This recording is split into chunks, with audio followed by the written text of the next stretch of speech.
Whitaker Weekly is a 3-episode anime discussion podcast where two brothers discuss a show of their choice. The show can be anything from a current season flop to a decades-old classic. What are they going to talk about next? Who knows? They sure don't.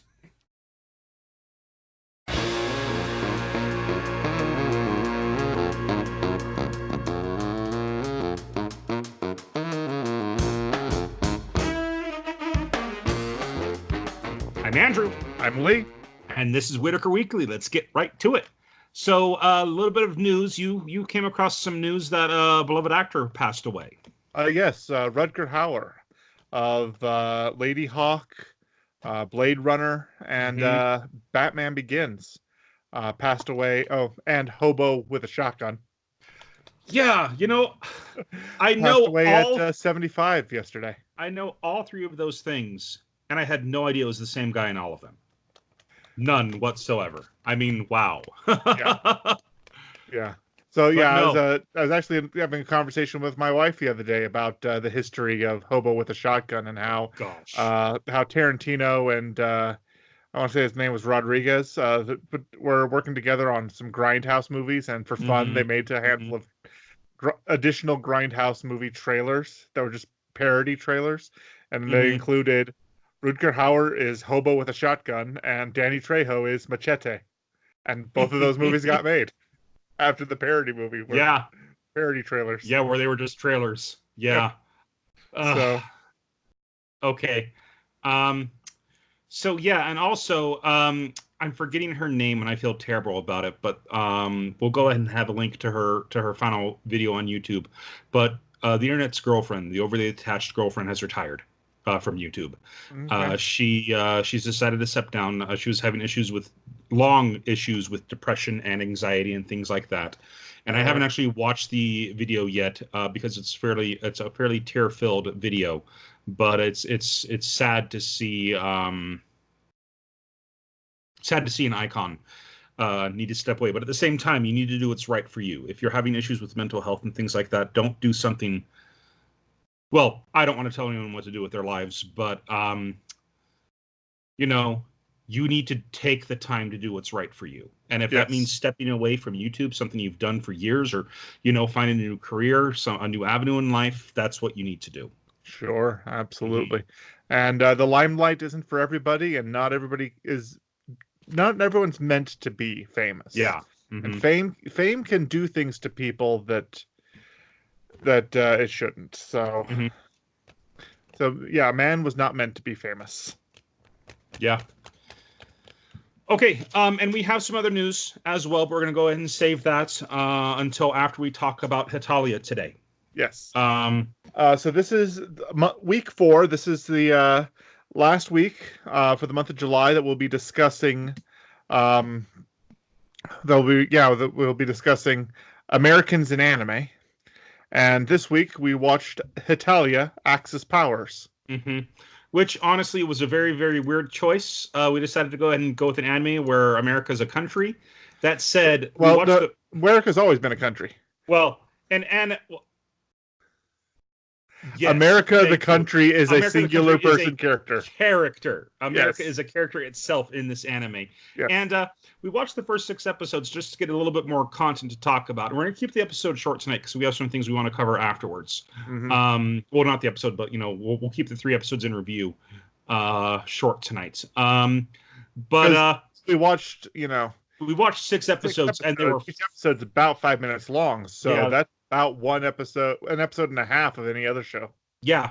So we're not going to really, and this show is so hard to rather than talking about it chronologically. I mean, we did write down things that we liked, but the show is just so sporadic and so fast. I think it's going to be very, very hard for us to talk about this show in our normal format. So I think we should probably just stick to, the things we enjoyed about it. Right. Now, the first time I tried watching this show, I found myself struggling so hard to keep up with subtitles because the opening scene is a UN-style council where every country is at this round table and all of them are talking over each other, and the subtitles are very, very difficult to follow.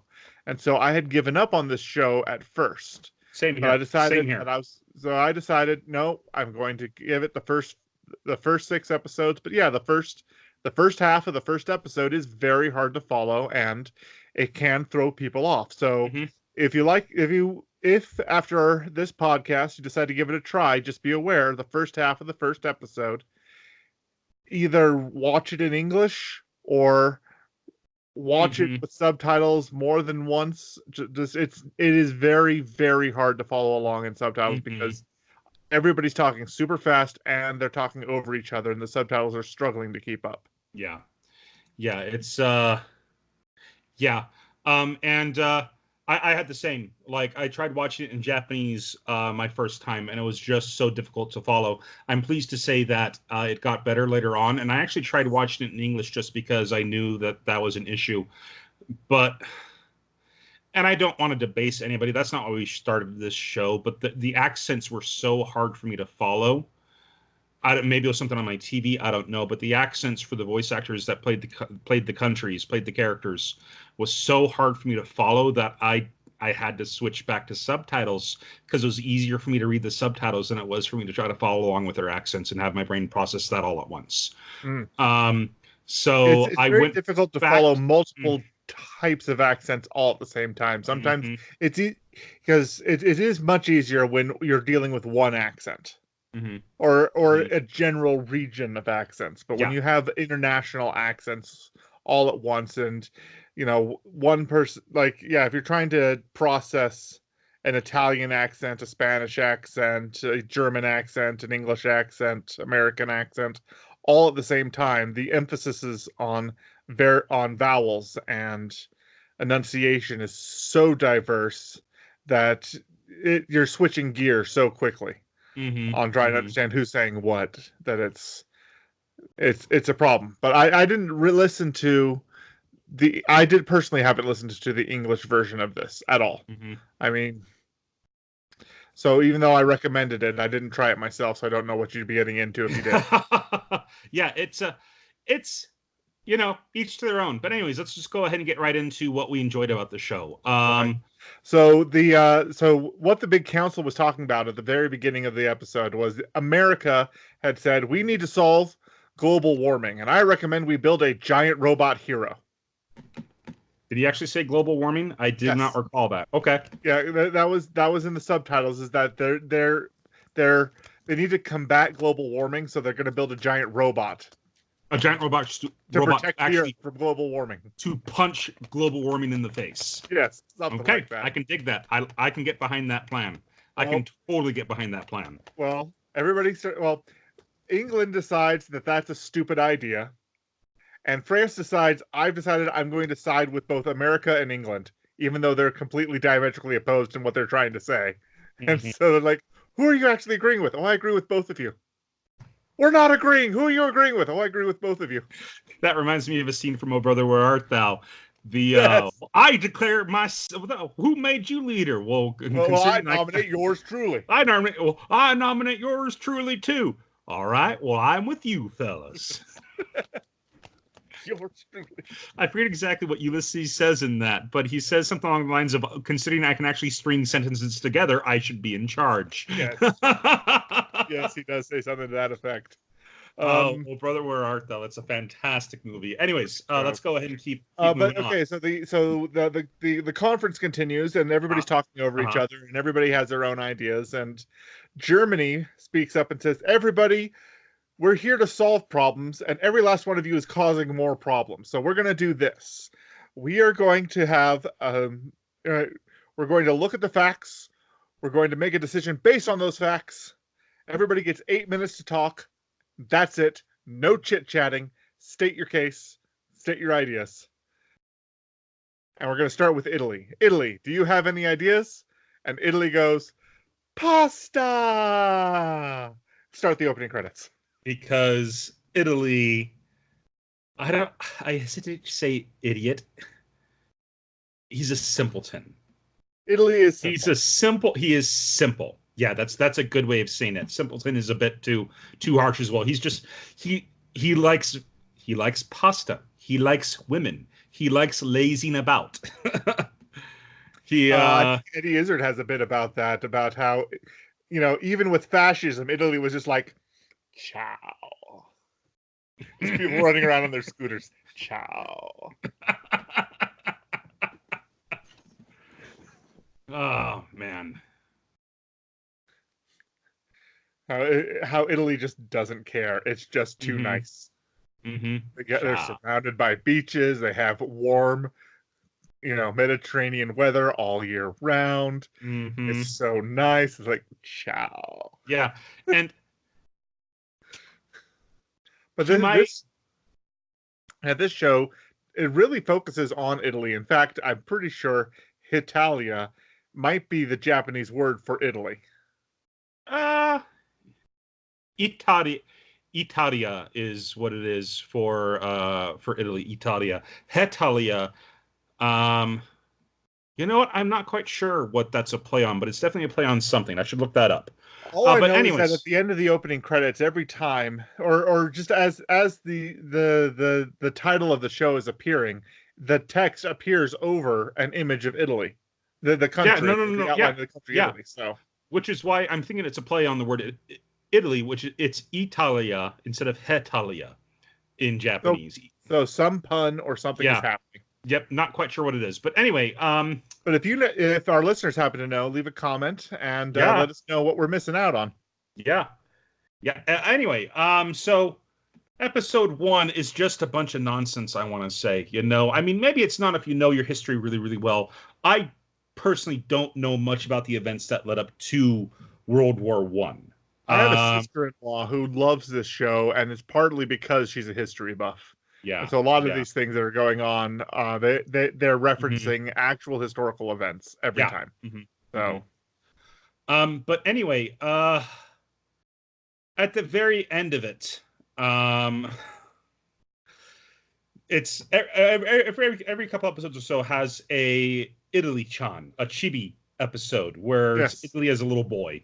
And the adventures are always terrible because Italy got picked on a lot in history. Like, it got picked on a lot by other countries that wanted those resources for themselves. Yeah, apparently he's being abused mostly by he was abused by everybody, but mostly it's between the Holy Roman Empire and Austria. Yeah, but he got taken away by someone. I forget who it was. I didn't write it down. He got taken away from someone. Was it Austria who took him away? Austria took him away and turned him into a servant in his house. Whoa! That's later on, though. That's later on. I'm talking about the very first episode. The very first one. Then that was the Holy Roman Empire. So the Holy Roman Empire takes him away, and then he comes back, and he's really excited to play again with his friends. That's right. The friends who are nearby, and he's super excited about it. And he meets them again, and the narrator says, unfortunately, they had all become assholes. That must have been in English because the subtitles in Japanese use the word bully. Yeah, bullies. But that's hilarious. Yeah, they say in English. This is the episode I tried watching in English before I switched back to because it was episode 2 where I started watching it. I just couldn't follow the accents. Anyway, in English, the narrator said, unfortunately for him, they had all become assholes, and they immediately start picking on him and saying, "Come join me." No, don't ignore him. Come join me. Just obviously trying to use him for their own gains. Yeah. Sounds right. And then in episode 2, Germany's wandering through the forest, and he comes across this box that says tomato on it. Yes, he does. And so he comes to this box and it says tomato on it. And he says, "What is this box of tomatoes doing in here?" And he nudges it and it shakes and cries out. And he's like, "There's not tomatoes in there, is there?" And it says, "I am the lucky tomato box spirit. Do not try to open me. You don't want to see my internal organs." But Germany eventually rips it open, and there's Italy inside. Now Germany is armed with a stick and a rifle, and he was told that he needed to hunt down and fight the descendant of the Roman Empire. And so the Roman Empire was actually a character in this as well, and was the grandfather of Italy. Mm-hmm. And the two of them spent time drawing together and hanging out, and eventually the Roman Empire dies, and that's when everybody starts picking on Italy and trying to beat him up and take his resources. Oh gosh, I mean, Uh, there's another Chibi episode in this one where Italy, like the narrator says, Italy was a country, but it's not really the narrator saying that. It's the text on the screen. It's the kanji on the screen. Like, Italy was a country. However, it was weak. And then it shows Little Italy being played with the other countries as if it was kick the can, and they're just kicking Italy between themselves. It's true. And then we go back to the box, and Italy starts begging for his life and whining, and the tone of voice that he uses reminded me so much of Zenitsu from Demon Slayer, the yellow-haired kid that actually is a badass in his sleep and doesn't know it. Yeah. I actually looked it up to see if they were the same voice actor, and while the voice actor for Italy is in Demon Slayer, he doesn't play that character. He plays a character who's in a whistling kabuki mask. There's a pink whistling kabuki mask character that's in there for, I think, an episode, maybe an episode and a half. And so yeah, that's the same voice actor. Am I cutting out on you? Okay. Awesome. Just a little bit. It's fine though. It's fine. All right. Yeah, sorry. So moving on a little bit, I guess. Italy wants to become best buddies with Germany. Yes. Germany wants nothing to do with them at all. Germany's like, no, leave me alone. Just go away. Italy, just do your thing. Go away. Yeah. And in order to make the story is Germany like him more.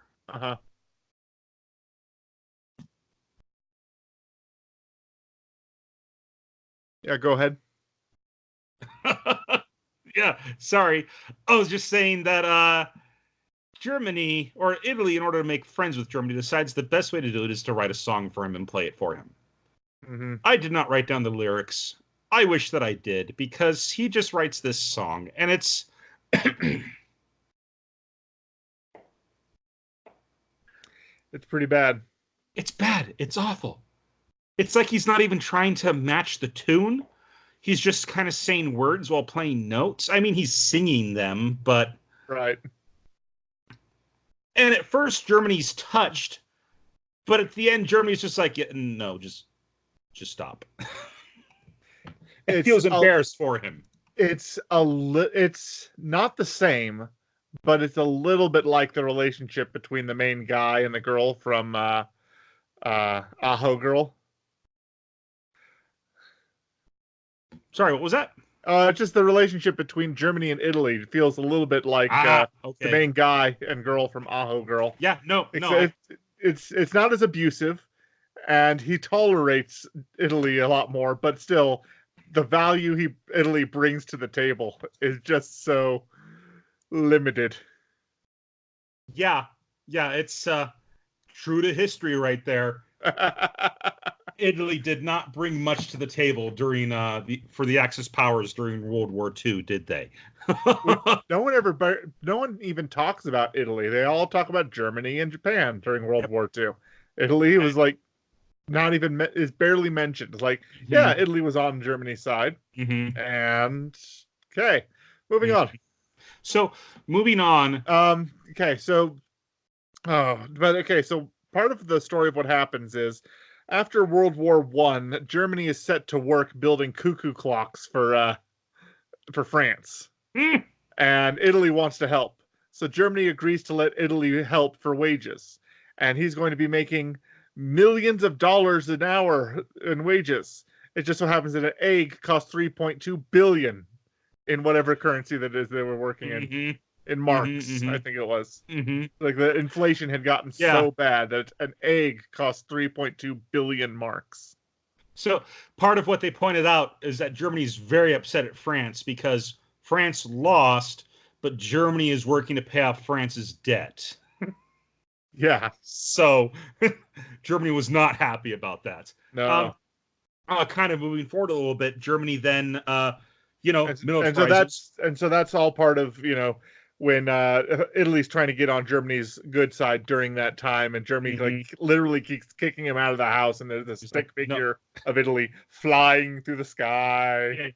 He kicks him out of the house. There's a stick figure of Italy, and I didn't notice this till the second time that joke happens, but the stick figure has Italy's little hair curl as he's flying through the sky. Yes. I didn't notice that at all until the second time it happened. But so Germany decides he's had enough, and he starts to militarize. And another German guy comes up. Another guy just comes up and says, "Mr. Germany, we've got a problem. This is terrible." They're in super panic mode, and Germany's like, "Wait, what?" And the guy just says, "Italy has become Germany's ally." And they're all just like, "No. Why? No."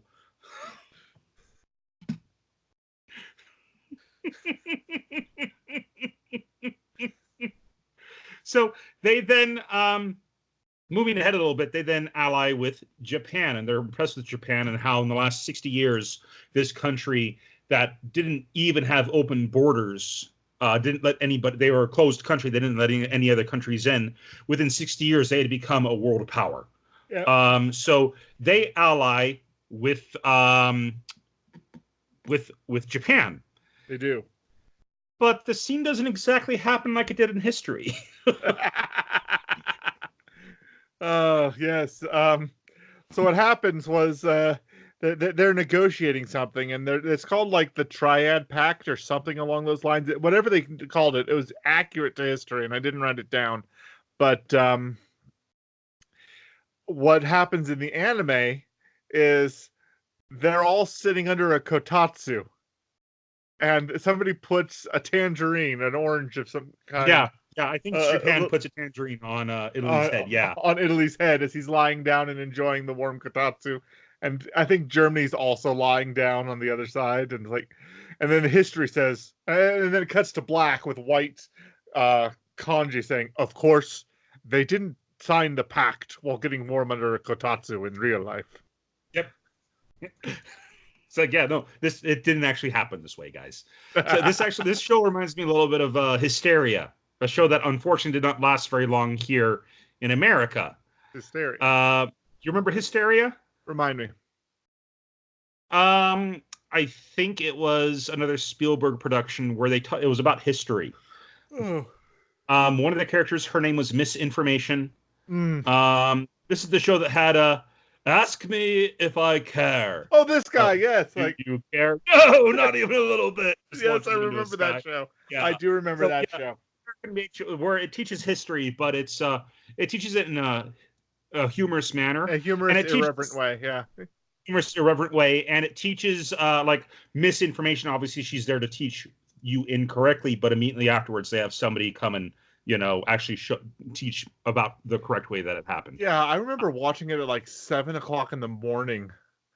Like they didn't really give it a great time slot for to really give it a chance, but it was it was designed and has the same animation as shows like Animaniacs and Freakazoid. So it was made during that period, during that time. Okay. But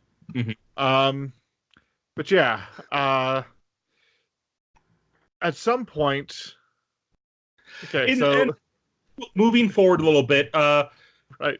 Germany has given Japan plans for submarines, for U-boats. Yes. And they say, "Can you make these?" "No, I don't have the resources to make these, but I can make them smaller." He comes back with a miniaturized U-boat. A miniaturized U-boat! In 12 different colors, sold by a pretty anime girl. That is, it's like seasonal colors, like sold by this person right here. We'll get feedback from people to see which one sells the best, and then we'll go ahead and keep making those ones, things like that. And this is the final form of the U-boat. And what is it?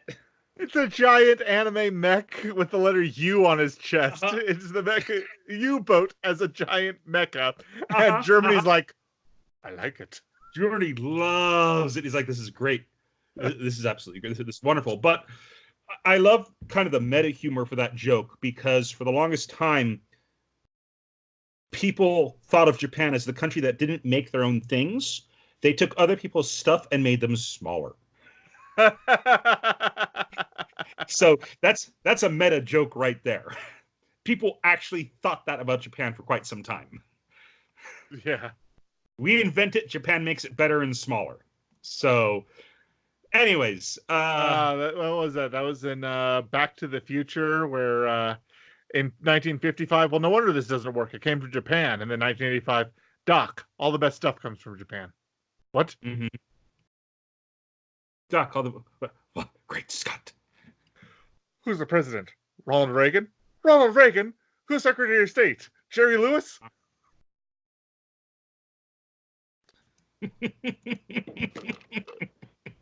Okay, so moving on a little bit, the next episode we find Japan, Germany, and Italy on an island. Not yet.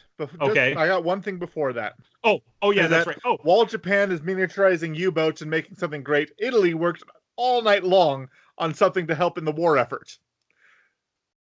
We surrender, Germany. We surrender, Italy. Written on white flags, and these can be used for girls too. That reminds me. There's a scene. Italy is Italy. What's that? There's a scene where Germany captured Italy that we skipped over, but it's fine. And Germany's like, wait a minute, what are you doing? Why aren't you trying to escape? Oh, I like it here. You give me meals. It's nice and warm. I don't have to worry about the other countries picking on me. It's great. He's like, wait, no. Even France tried to escape when I had France. You need to try to escape. I'm fine. Well, what if we'll have here? I'll just leave the door open for you. Go. And it is like, fine. He goes out and then he starts flirting with a couple of girls and comes right back. Yeah. So, anyways, so yeah, they're on that island, and Japan's talking about how this is. I've always wanted to take a trip to a southern island. This is great. Italy's out there swimming, having the time of his life. Germany, he's saying splash, splash, splash, splash. Yeah. He's giving onomatopoeias as he's going out and splashing in the water and having the time of his life. Oh, he's loving it. He absolutely loves it. But anyways, and what would make this island vacation even better? Well, let me go ahead and show how they reveal this joke. So he says, I've always wanted to take a trip to the southern islands. And then suddenly, they're watching Italy just having the time of his life out there. Then the camera cuts out, and there's an SOS drawing in the sand. And Japan then says, now someone came to rescue us soon. It would make things perfect. Yes. And then I want to say they spend the next 2 episodes on the water, waiting to happen. There's a clip of them, at least give to Germany as a surrender flag. Yes. Okay. So yes. For the next couple episodes, they're on the island, and then we have a little bit of a flashback where Austria is talking to Germany. Yes. I don't exactly remember the conversation is, but Austria gets upset because of it.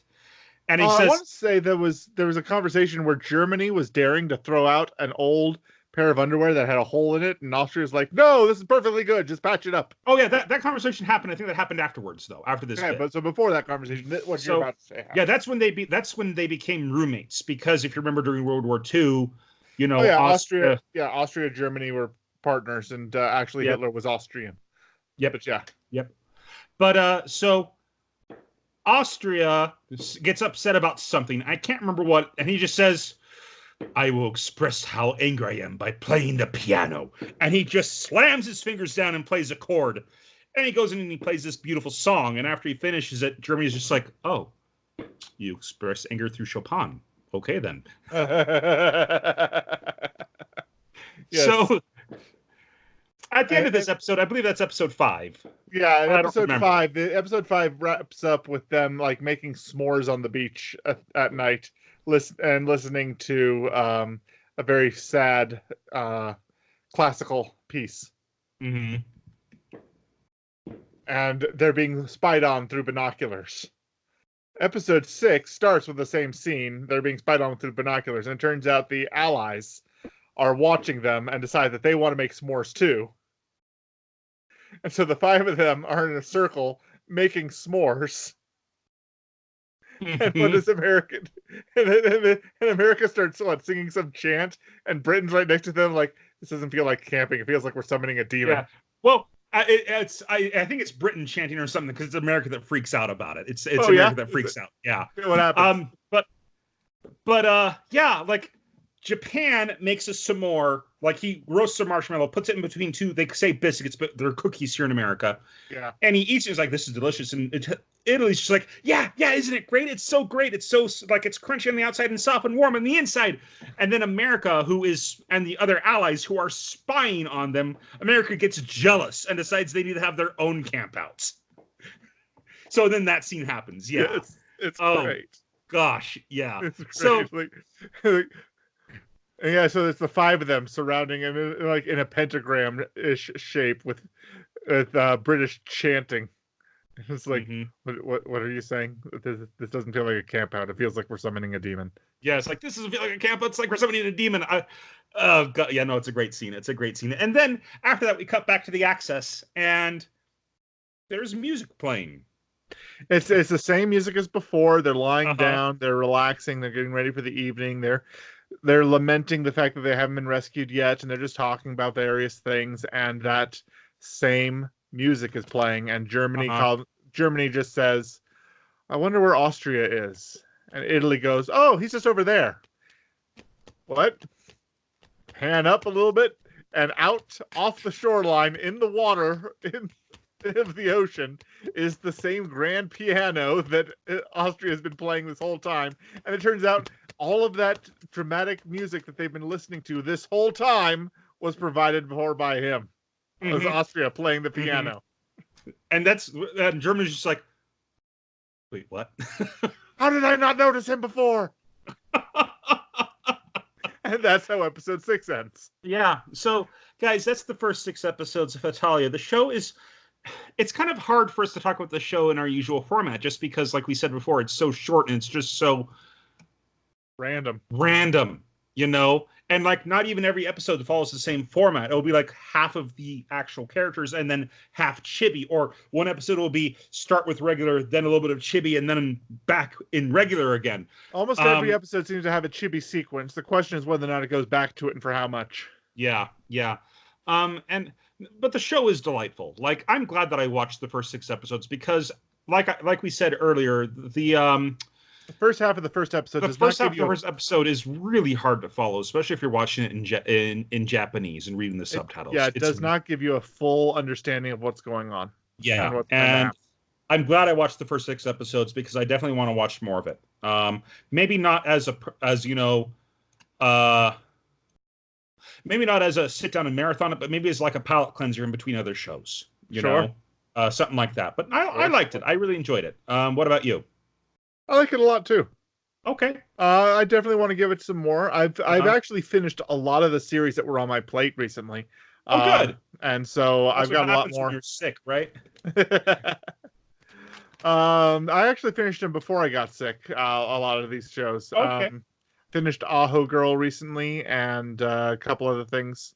Best scene in that is still the scene where the mom tries to prevent them from going to the beach. So, did you see the picture that I sent you of the manga, where the little blonde, she says, "What happens if I stop wearing such? What if it happens if I decide to stop wearing such childish underwear?" And the mom, who is chopping on the cutting board, pushes too hard, and he's like, "Oh my!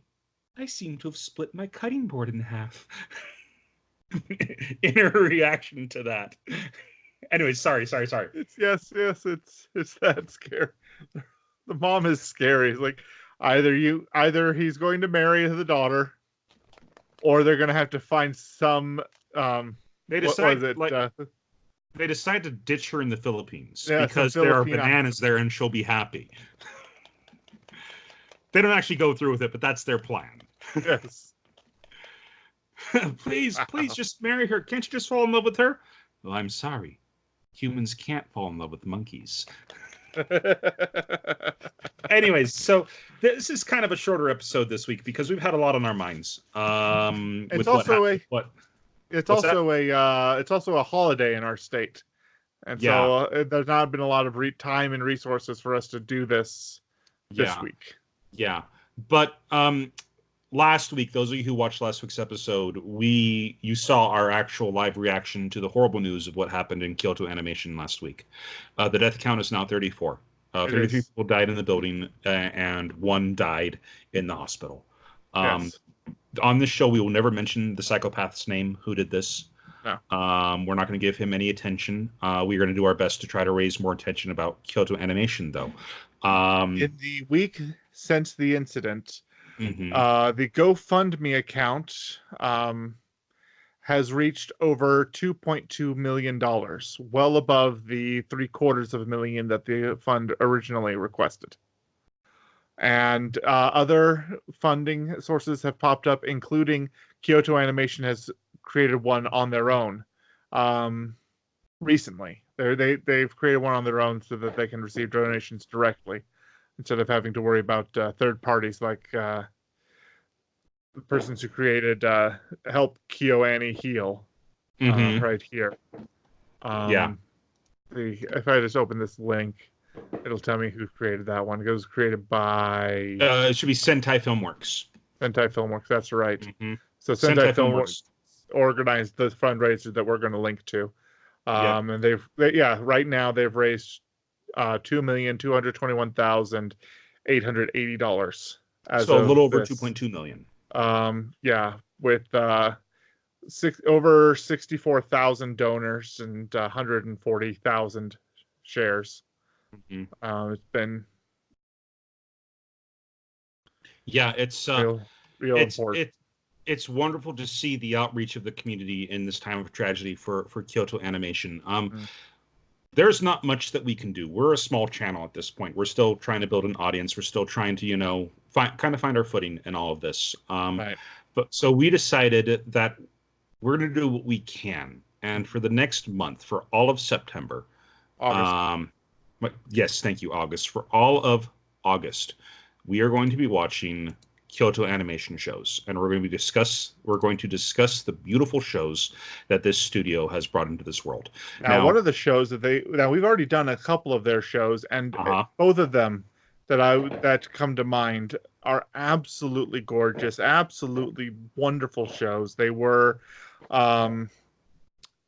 Violet Evergarden, which to this day I highly recommend. I mean, it's pretty much been, I think it's been my hands down favorite anime that we've ever reviewed on this show.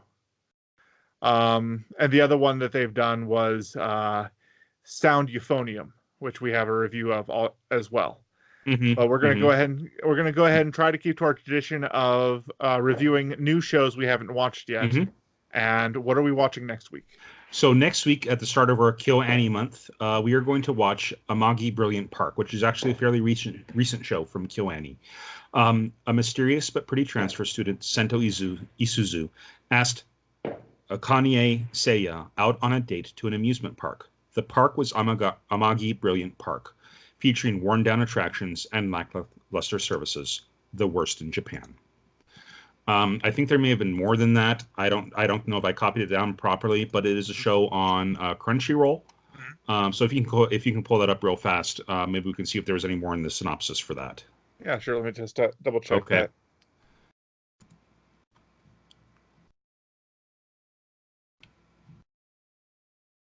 Okay.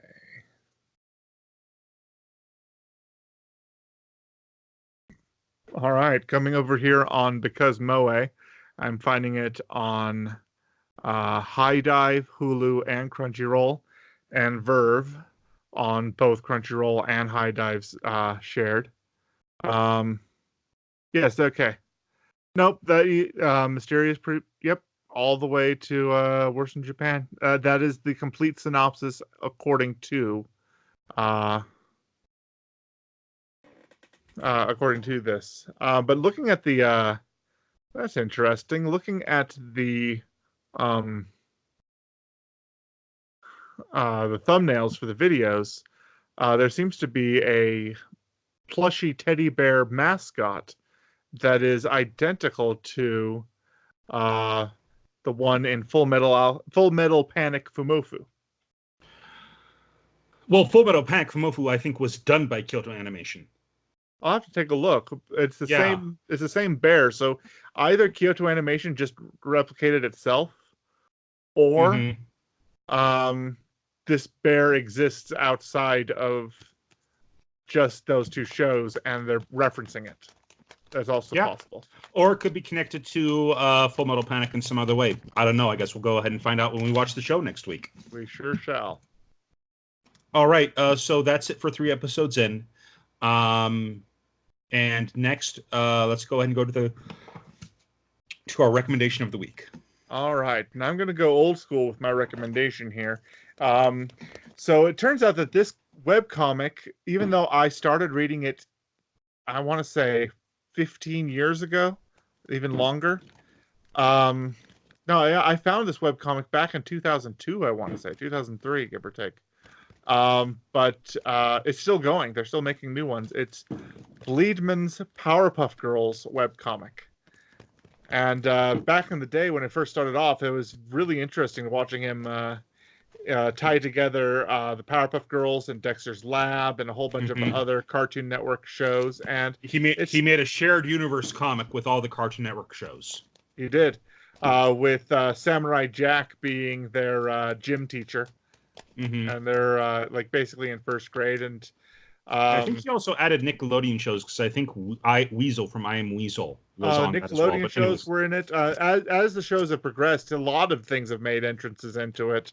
I couldn't tell you which channel My Life as a Teenage Robot is from, but yeah, I Am Weasel, Jenny the Robot from I Was a Teenage Robot. There's even cameos of the Mighty Orbots. Yeah, I remember that in at least one of the comics. But no, it's still going. It's having about a monthly updates to this day.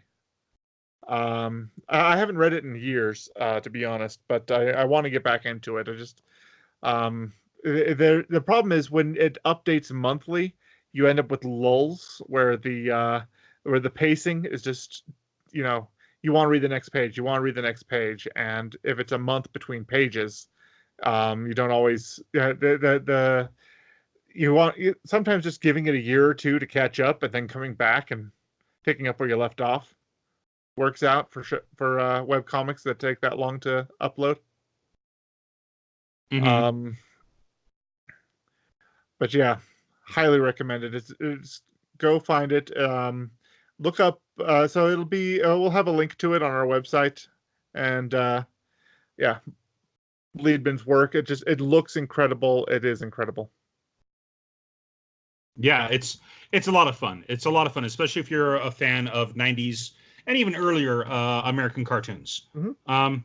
So that's it for recommendation of the week. Next is creator shout out, and it's my turn this week. And I actually just barely came across this person. This person's artwork thanks to the Discord Borderlands channel. There's a channel there, or there's a room there, I should say, that shows artwork for of Borderlands fans, or like fan art, I guess I should say. And this is Beverly. And she made some absolutely just stunning artwork on that. And I decided, you know what? I have no clue who to go ahead and give a shout out to today, so it's going to be you. Okay.